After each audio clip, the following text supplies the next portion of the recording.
welcome back into Car Radio. You're on 910 AM. We're talking with Sven de Vries, who is your new national champion in the Formula 500 class of SCCA. And Sven, my son raced GoKarts when they were coming up into the racing world, and you get to a point in go-kart racing where the vehicles are so violent and the side G's are so intense, you got to wear kidney protectors. These Formula 500, 600 cars that you're racing are short wheelbase also. Do you need to wear kidney protectors? No, we don't have to wear kidney protectors, but they do bruise you up a little bit. You're pulling a lot more forces. I've never really had the opportunity to drive those fast go-karts. I guess I walked a little bit of a different path to get into racing by doing the sim racing, sort of virtual racing, to get into the real deal. But maybe one day I'll set foot in a shifter cart and see what that's like. Yeah, they're wild. So yeah, tell us a little bit more how you got into Formula 500, why you chose this class. So for me, racing was always out of reach. Back when I lived home, I'm originally from the Netherlands, Amsterdam. Moved there in 2012, and back when I was younger, I did a little bit of go-karting around the age of 10, 11, 12 with my dad, but I quickly found that that was a little out of our budget. So never really had the opportunity to do that. So racing for me was always a childhood dream. So because I didn't have the funds, I decided, well, I can buy a steering wheel and pedals for about $200 and just start sim racing on the computer fairly cheap. So I started doing that when I was 18, and I got pretty good at that, and started racing online for a team called Satellite Racing. We also had cars in the Formula 500 field. So in 2014, I believe it was, I was told that if I won the virtual championship racing for them in 2015, they'd fly me out to Georgia and put me in one of their cars to do a race school for the weekend and see how doing the real deal. And that's kind of how it took off. So I owe everything in terms of my real racing career to Satellite Racing. So eternally grateful for them turning my childhood dream into reality. Yeah, that's fantastic. Yeah, it's a great story from virtual to track racing. How many events did you do last year leading up to the national championship in Indy? So last year we went to Gingerman, we went to the June Sprint at Road America, we went to Mid-Ohio before going out to Indy. We won the June Sprint, which is virtually the second biggest event after the run-up. So for us, it was a fairly successful year, and a big thank you to Randy Lynn from Lynn Racing, who works all day and night to get me out on track in his car. Does a fantastic job of making sure the car handles really well. It fits my driving style very well. So whenever I hop in the car, it's fairly easy for me to get accommodated to the track and figure out where to go a little faster. And a big thumbs up to him, as well as to his brother Steve and my engineer Tom for coming out to these races and helping us out. So, we had a great last year and hope to repeat it in 2022.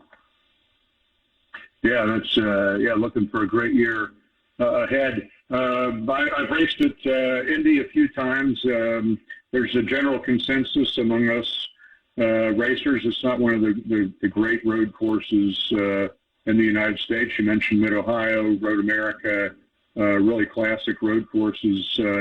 Indy's sort of a makeshift course combining the oval track and an infield track. But man, I don't know if that was your first time in Indianapolis, but every time I walk into that place, I just get goosebumps because of all the history there.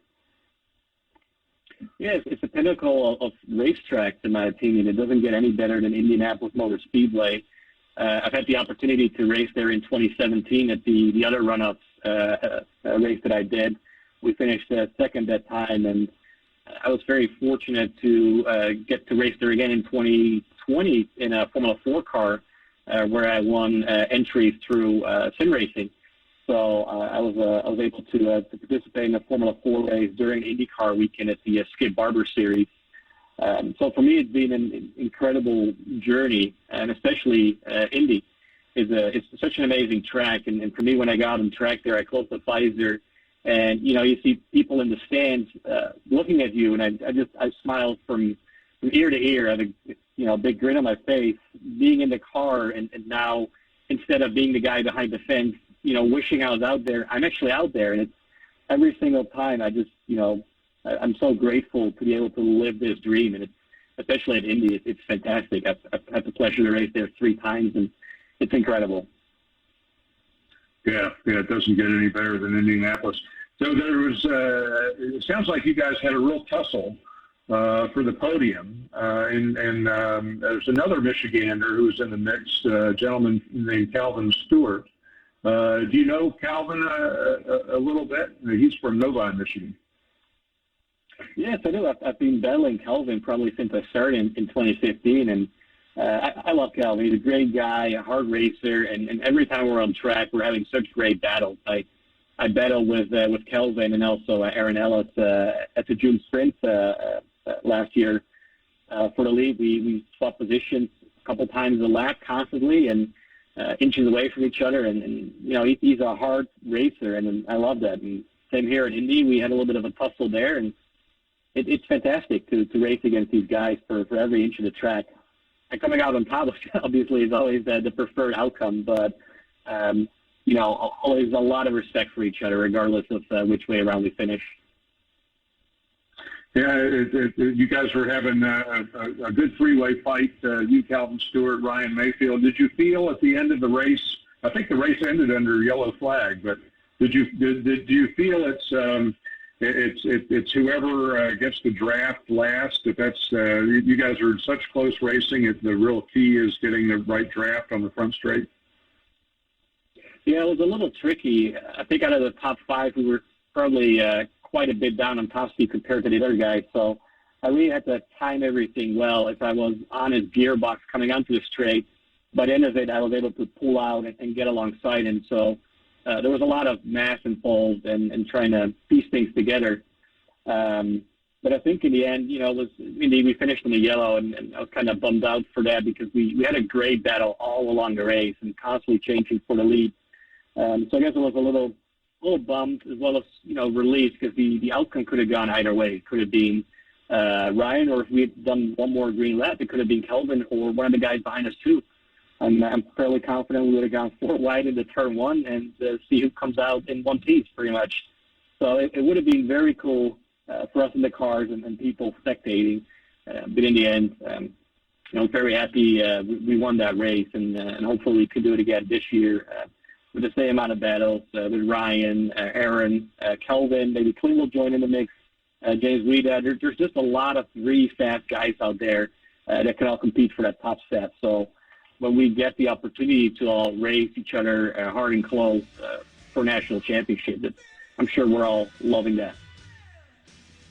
Yeah, and I really encourage our listeners, go on YouTube, find this race from the SCCA runoffs in 2021. It's a fabulous race to watch, as are, frankly, all the SCCA races. There's so much variety out there. Sven de Vries, thanks for joining us today. Yeah, thank you so much for having me. It was an honor. That's Sven de Vries, the pride of Holt, Michigan, the national champion in Formula 500. We're going to take a break here at the top of the hour. On the other side, we'll be talking Detroit Grand Prix with Michael Montree. You're on Car Radio.